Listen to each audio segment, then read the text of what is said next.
Hello, and welcome to my reading of my book, Breadman, which I wrote several years ago. 2007, so 13 years ago. Little backstory, when I used to write books, I based a lot of the stuff off of old projects that my brothers and I used to make. One of those was a short film that I made as a child called Breadman, about a superhero who just liked bread. That was his entire spiel, and I made it a lot more serious in this book. Here's the back of the book. It says, "No one messes with Breadman." The front of the book has me in a pile of bread. Chapter 1, U.S. Department of Organic Matter, 1990. The serum wasn't ready yet.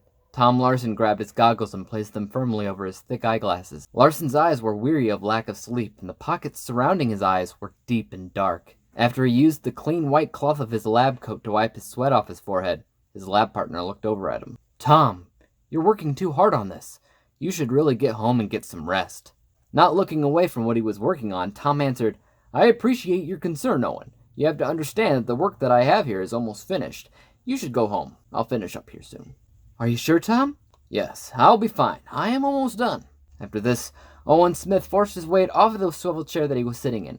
As soon as he got up, he slowly made his way towards his locker. He opened the locker door, put on his black trench coat, and finally placed his hat around his round, bald head. With one last notion, Owen walked over to Tom and placed a hand on his shoulder.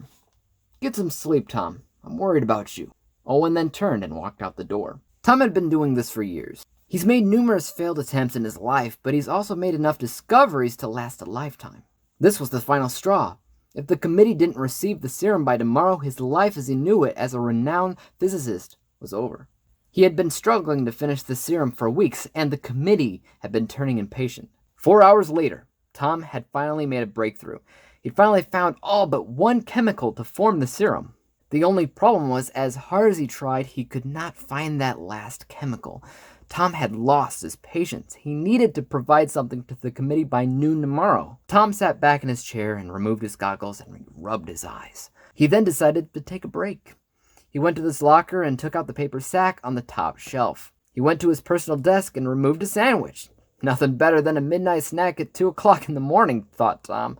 After a few bites of the sandwich, he had an idea. It might be a little bit crazy, but it might be crazy enough to work. Tom ripped off a small chunk of his sandwich and swiveled back to his workstation. He reached for his goggles, put them back over his eyes once again, and got to work. He took a beaker of the serum that was almost finished and dropped a chunk of the bread into the solution. The piece of bread instantly sizzled and vanished into the beaker. Tom slumped over at another failed attempt to finish the serum. Then something began to happen. The beaker of red, watery liquid slowly changed colors. It went from red to green to gray, then finally to white. The watery substance hardened into a solid white mass. The solid mass then broke into millions of smaller pieces until finally it looked like flour. Tom picked up the beaker, lifted it to his nose. The substance had no smell. He took a small sample of the substance, laid it out on a dish, and went to work. He slowly applied a drop of water to it and shook it up. With a syringe, he injected one of his lab rats. He watched in silence for the effects to begin. Nothing happened for the longest time. Just about when Tom was about to admit another defeat, the rat began to convulse violently. He watched in anticipation as muscle tissue began to grow on the rat's limbs. Suddenly, the rat charged at the door of its cage and immediately burst through and disappeared into the darkness of the office. He finally had his serum. Throughout the next couple of hours, Tom made dozens of copies of this substance. He ran a fax to his superiors telling them that he was finished, and then he sent all of the copies that he had made to the committee. All but the original solution. He poured the substance into a square container. He secured the container and placed it into his briefcase. He was done here. He turned off all the electrical equipment and headed towards his own locker. Once he put his lab coat away and put on his own coat and hat, he was out of the door in seconds. And that's it, guys. That's chapter 1. If you want to hear chapter 2, let me know in the comments down below, and I'll try to make another video soon. If you don't want to hear any more of these videos and you think it's just too weird, let me know too, because at that point, I probably won't do another video. I just wanted to do something different on this channel for a change. And, yeah, that's it, guys.